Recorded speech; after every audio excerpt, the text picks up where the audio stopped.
Hello student, this is a revision lecture of class 10th, chapter 5, Mineral and Energy Resource of Geography. So let's start. Our body requires 0.3 minerals of total nutrient. It means minerals are essential for our body. So now what would be the definition for understanding the mineral? A substance which is found in earth crust and with a definable internal structure. This is the definition of mineral. It means minerals are only and only found in earth crust. Human being cannot be produced in industries and factories but can modify and refine them.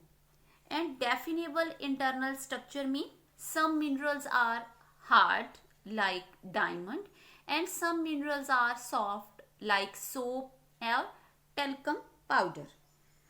So all minerals are obtained from the ore, and ore comes from the rock. So this is important for us to understand main type of formation in which minerals occur. Mineral generally occur in three forms. These are igneous rocks, metamorphic rocks and sedimentary rocks.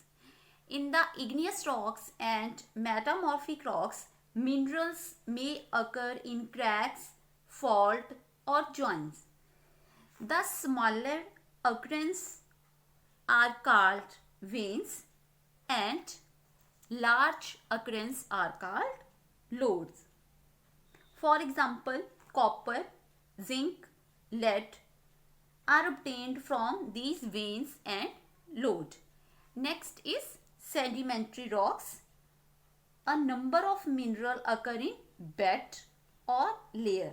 For example, coal, iron ore, gypsum, which is used as POP, that are obtained from the sedimentary rocks. We obtain mineral by mining activity, and mining activity is known as killer industry because dust and harmful gases inhaled by miner make them pulmonary diseases like disorder related to lungs.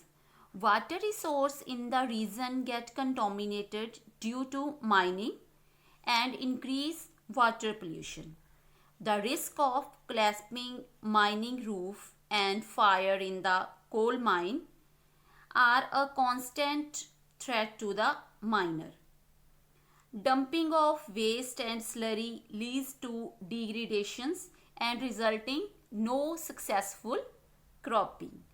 So there is time now we should conserve these mineral because these mineral resources take millions of years to be created. If you look at the upper crust area, only 1% deposit that we have. Rate of replenishment is very much less than its consumption. That means we must keep in mind that energy saved is energy produced. Recycling of minerals should be promoted. This is the way to utilize these resources.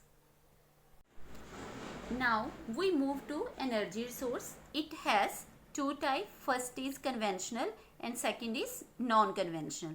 In the conventional, we can count coal, firewood, cattle dung, petroleum, etc. And in the non-conventional, solar energy, biogas energy, tidal energy, nuclear energy and geothermal energy.